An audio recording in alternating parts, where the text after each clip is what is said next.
टेढ़ीमेंट्री YouTube channel पर एक बार फिर से आप सभी का हार्दिक अभिनंदन है।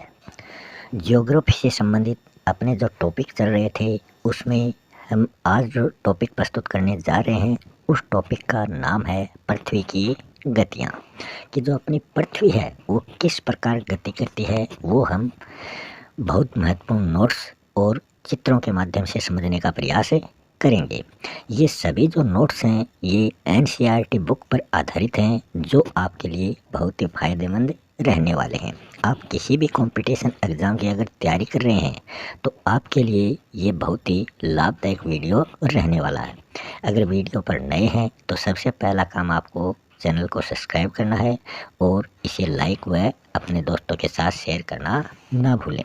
तो शुरू करते हैं आज का अपना ये वीडियो। पहला महत्वपूर्ण बिंदु देखें तो इसमें क्या है कि जो अपनी पृथ्वी है वो अपने अक्ष पर घूमती है तो उसको कहते हैं घूर्णन। ये हमने पिछला जो अपना टॉपिक था उसमें हमने समझ लिया था कि घूर्णन और परिक्रमण ये दोनों हमने उसमें आपको दिखाए थे। तो पृथ्वी जो है वो अपने अक्ष पर ही ऐसे चारों ओर घूमती है तो वो तो घूर्णन कहलाता है। और ये सूर्य है और इसके चारों ओर ऐसे पृथ्वी घूमती है वो परिक्रमण कहलाती है। मतलब ये इसके चारों ओर परिक्रमा देती है। जब जैसे कि हम मंदिर के चारों ओर परिक्रमा देते हैं तो वो मंदिर सूर्य है और हम चारों ओर परिक्रमा दे रहे हैं, हम क्या है, पृथ्वी है। तो ये परिक्रमण और घूर्णन हमने समझ लिया है। अगले बिंदु की हम बात करें, पृथ्वी का अक्ष जो है वो एक काल्पनिक रेखा है जो इसके कक्षीय सतह से 66.5 डिग्री का कोण बनाती है। मतलब ये पृथ्वी का अक्षीय सतह इस प्रकार 66.5 डिग्री का ये कोण बनाता है। वह समतल जो कक्ष के द्वारा बनाया जाता है उसको कक्षीय समतल कहा जाता है। तो ये 23.5 डिग्री और 66.5 डिग्री दो कोण बनाती है। तो कक्षीय सतह से ये 66.5 डिग्री का कोण बनाती है। अगले बिंदु की हम बात करें, पृथ्वी जो है ये सूर्य से प्रकाश प्राप्त करती है और इसका जो आकार है वो गोले के समान होता है। इसलिए एक समय में सिर्फ इसके आधे भाग पर ही सूर्य की रोशनी प्राप्त होती है। रोशनी जिस भाग पर प्राप्त होती है उस भाग पर तो दिन रहता है और जहाँ रोशनी प्राप्त नहीं होती वहाँ रात रहती है।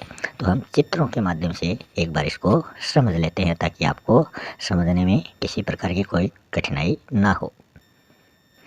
इस चित्र में हम देख सकते हैं वो अपने कक्षीय जो समतल है वो किस प्रकार ये अपने कक्ष पर झुकी हुई है। तो ये पृथ्वी का चित्र है। इसमें 3 रेखाएं गुजरती हैं। 0 डिग्री जिसको विषुवत रेखा, भूमध्य रेखा या विषुवत कहते हैं। 23.5 डिग्री उत्तरी ध्रुव की ओर जो रेखा है वो कर्क रेखा कहलाती है और 23.5 डिग्री दक्षिण ध्रुव की ओर जो रेखा है वो मकर रेखा कहलाती है। तो अपनी पृथ्वी जो है ऐसी सीधी नहीं है, ये झुकी हुई है। ये उत्तरी ध्रुव है, ये दक्षिणी ध्रुव है। अब हम इसमें बात करें तो पृथ्वी के कक्षीय समतल पर ये लंब सीधा इस तरह आता है ये लंब, मगर ये ऐसे झुकी हुई है। तो यहाँ ये 23.5 डिग्री और यहाँ ये 66.5 डिग्री। तो ये 66.5 डिग्री का यहाँ कोण बना रही है, ये कक्षीय इसका झुकाव माना जाता है। पृथ्वी का कक्षीय समतल ये होता है और ये इसका लंब है। तो ये 66.5 डिग्री कक्षीय झुकाव में झुकी हुई है। फिर अगले बिंदु में हमने बात की थी कि पृथ्वी का आधा भाग ये सूर्य के सामने होता है। तो ये तो इसका उत्तरी ध्रुव है, ये इसका दक्षिणी ध्रुव है। तो ये जो है इधर क्या है, सन सूर्य है और इसका प्रकाश पृथ्वी पर पड़ रहा है। तो हम देखें इसके इस आधे भाग में ही ये इसका प्रकाश पड़ता है। ये आधा भाग, पीछे का भाग जो है ये इससे छुप जाता है। तो इस आधे वाले भाग में तो रात रहती है और सूर्य की तरफ जो भाग होता है उसमें दिन रहता है। तो ये हमने इसको देख लिया है। अब हम चलते हैं अगले महत्वपूर्ण बिंदु की तरफ। अगले बिंदु में हम देखें तो इसमें दे रखा ग्लोब पर वह वृत्त जो दिन रात को विभाजित करता है उसे प्रदीप्ति वृत्त कहते हैं। तो हमने ग्लोब पर जो दिन रात को विभाजित करता है ऐसा वृत्त प्रदीप्ति वृत्त कहलाता है। तो हमने पृथ्वी का वो चित्र देखा था, आधे भाग पर दिन और आधे भाग पर रात। अगला बिंदु है पृथ्वी की दूसरी गति जो सूर्य के चारों ओर कक्ष में होती है उसे परिक्रमण कहा जाता है। पृथ्वी जो है वो 1 वर्ष या 365 सही 1/4 दिन में सूर्य का एक चक्कर लगा लेती है कि एक परिक्रमा करने में उसे कितने दिन लगते हैं। 365 सही 1/4 मतलब 365 दिन और 6 घंटे। तो 6 घंटे ऐसे 1/4 तो 6 ये 6 करेंगे तो 1/4 ऐसे 6 घंटे करेंगे तो ये 4 बार में एक चक्कर पूरा होता है, तो इसको 4 से गुणा करेंगे तो 24 घंटे हो जाएंगे।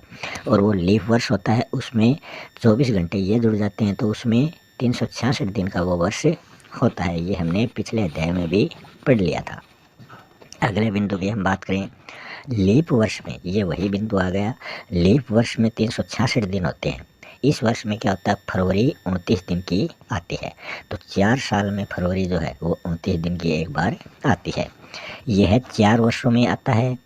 हर वर्ष में 6 घंटे अधिक होने से हमने देखा है कि 1/4 है तो इसमें 6 घंटे हैं, तो हर वर्ष 6 घंटे अधिक होने पर 4 वर्षों में 24 घंटे बन जाते हैं, अर्थात एक दिन वो बन जाता है और वो दिन उसमें जुड़ जाता है। इस वर्ष जो लीप वर्ष है उस वर्ष फरवरी जो है वो 29 दिन की होती है और बाकी जो वर्ष है उसमें फरवरी 28 दिनों की होती है।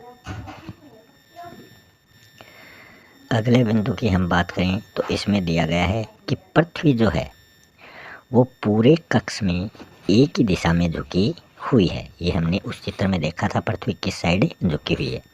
एक वर्ष में 4 ऋतुएं आती हैं। कौन कौन सी? ग्रीष्म ऋतु, शरद ऋतु, बसंत ऋतु और शीत ऋतु। तो ये 4 ऋतुएं एक वर्ष में आती हैं। अगले बिंदु की बात करें, ऋतुओं में परिवर्तन जो है वो सूर्य के चारों ओर पृथ्वी की स्थिति में परिवर्तन के कारण होता है। तो ऋतुओं में परिवर्तन जो है वो सूर्य के कारण ही होता है। अगले बिंदु की हम बात करें, 21 जून को उत्तरी गोलार्ध जो है वो सूर्य की ओर झुका हुआ होता है।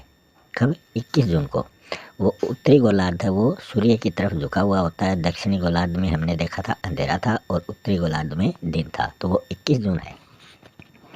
सूर्य की किरणें जो होती हैं इस समय कर्क रेखा पर सीधी पड़ती हैं, तो इनको हम चित्रों के माध्यम से भी समझेंगे। पहले हम इन बिंदुओं को देख लेते हैं। जिससे क्या होता है, यहाँ अधिक ऊष्मा प्राप्त होती है कि जो भाग सूर्य की तरफ होगा उसमें ऊष्मा ज़्यादा प्राप्त होती है। इस दिन सबसे लंबा तो दिन होता है और सबसे छोटी रात होती है। तो ये क्वेश्चन कई बार पूछा जाता है कि उत्तरी ध्रुव पर सबसे लंबा दिन कब होता है, तो 21 जून को होता है। और दक्षिण ध्रुव पर सबसे लंबी रात कब होती है, तो वो 21 जून ही हो जाती है। मतलब 21 जून को उत्तरी ध्रुव पर सबसे लंबा दिन हो जाएगा, इसके अपोजिट सबसे छोटी रात हो जाएगी। पृथ्वी की इस अवस्था को उत्तर अयनांत कहते हैं, क्योंकि उत्तरी ध्रुव सूर्य की ओर झुका हुआ है तो उत्तरी अयनांत ये कहलाता है। इस दिन उत्तरी ध्रुव पर किरणें जो होती हैं सूर्य की वो तिरछी पड़ती हैं और यहाँ 6 महीने तक लगातार दिन रहता है। तो पृथ्वी इस प्रकार झुकी हुई है। उस चित्र में हमने देखा था उत्तरी ध्रुव पर 6 महीने तक सूर्य की किरणें जो वो सीधी पड़ती हैं, बाकी नीचे से पृथ्वी घूमती जाती है, मगर उत्तरी ध्रुव सूर्य की तरफ ही रहता है। तो यहाँ 6 महीने का दिन और 6 महीने की रात होती है। फिर हम बात करें 22 दिसंबर की। 22 दिसंबर को सूर्य जो है वो दक्षिण ध्रुव की ओर झुक जाता है, मतलब इसकी ये अपोजिट साइड में आ जाता है। और ये मकर रेखा पर क्या होता है, किरणें जो होती हैं सूर्य की वो सीधी पड़ने लगती हैं। पहले कर्क रेखा पर सीधी पड़ रही थी 21 जून को, अब 22 दिसंबर को सूर्य की जो किरणें हैं वो मकर रेखा पर सीधी पड़ती हैं, जिसके कारण क्या होता है, दक्षिणी गोलार्ध में जो है दक्षिण ध्रुव पर दिन तो बड़ा हो जाता है और रात छोटी हो जाती है, और इसके अपोजिट उत्तरी ध्रुव पर हो जाता है। उत्तरी ध्रुव पर दिन छोटा और रात बड़ी हो जाती है। तथा यहाँ जो ऋतु होगी वो ग्रीष्म ऋतु होगी। पृथ्वी की इस अवस्था को दक्षिण अयनांत कहते हैं, क्योंकि सूर्य किरणें दक्षिण ध्रुव पर पड़ रही हैं तो दक्षिण अयनांत वो कहलाता है। इसी प्रकार ऑस्ट्रेलिया में ग्रीष्म ऋतु में क्रिसमस मनाया जाता है, क्योंकि ऑस्ट्रेलिया जो है वो दक्षिण ध्रुव की तरफ है और वहाँ सूर्य किरणें सीधी पड़ रही हैं, तो वहाँ क्या होगी, गर्मी होगी। फिर हम अगले बिंदु की बात करें 21 मार्च और 23 सितंबर को सूर्य की किरणें जो हैं वो भूमध्य रेखा या विषुवत पर सीधी पड़ती हैं और इस अवस्था में कोई भी जो ध्रुव है वो सूर्य की ओर नहीं झुका हुआ होता है। इसलिए पूरी पृथ्वी पर रात दिन जो होते हैं वो समान होते हैं। ऐसी अवस्था को विषुवत कहा जाता है, क्योंकि 21 मार्च 23 दिसंबर को दिन और रात की अवधि जो है वो हमेशा बराबर रहती है। अगले बिंदु की हम बात करें, 23 सितंबर को उत्तरी गोलार्ध में शरद ऋतु होती है, जबकि दक्षिणी गोलार्ध में वसंत ऋतु होती है। कब? 23 सितंबर को। और 21 मार्च को यह स्थिति विपरीत हो जाती है। 21 मार्च को उत्तरी गोलार्ध में वसंत ऋतु और दक्षिणी गोलार्ध में शरद ऋतु आ जाती है। अब हम चित्र के माध्यम से भी इसको समझने का प्रयास करते हैं। चित्र में आप देख सकते हो पृथ्वी किस प्रकार परिक्रमण करती है, किस प्रकार सूर्य के चारों ओर ये परिक्रमा कर रही है। ऐसे ये सूर्य के चारों ओर घूम रही है और कैसे ऋतुएं बनती हैं। सबसे पहले हम बात करें 21 जून की।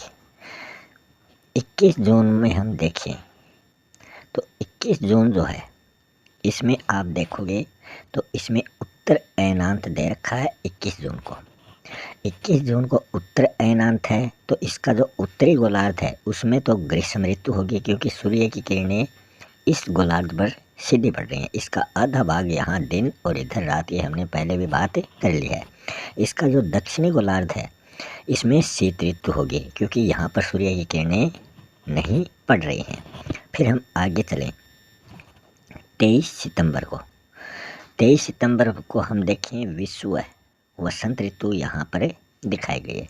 सूर्य की किरणें जो हैं वो उत्तरी गोलार्ध पर सीधी पड़ रही हैं, दक्षिणी गोलार्ध में नहीं है। तो दक्षिणी गोलार्ध में क्या है, इसमें शरद ऋतु होती है। फिर हम आगे चलें, आगे आता है 22 दिसंबर। 22 दिसंबर को दक्षिण अयनांत होता है। इसमें हम बात करें उत्तरी गोलार्ध में, उत्तरी गोलार्ध में सूर्य की किरणें नहीं पड़ती हैं, इसका मतलब शीत ऋतु होती है। और दक्षिणी गोलार्ध में यहाँ पर सूर्य की किरणें पड़ती हैं, तो ये यहाँ पर क्या होती है, ग्रीष्म ऋतु होती है। फिर हम और ऊपर चलें तो इसमें यहाँ देखें ये उत्तरी गोलार्ध, ये दक्षिणी गोलार्ध, दक्षिणी ध्रुव है। तो सूर्य की किरणें दक्षिणी ध्रुव पर यहाँ पड़ रही हैं। और 21 मार्च की यह ऋतु है, कौन सी, शरद ऋतु। और उत्तरी ध्रुव पर वसंत ऋतु होती है, इसको विषुवत भी कहा जाता है। तो इससे संबंधित हमने जो बिंदु था उसका अध्ययन पहले कर लिया है। अब हमने इसको चित्र के माध्यम से भी समझ लिया है। मिलते हैं नेक्स्ट वीडियो में किसी नए टॉपिक के साथ। तब तक के लिए जय हिंद, जय भारत।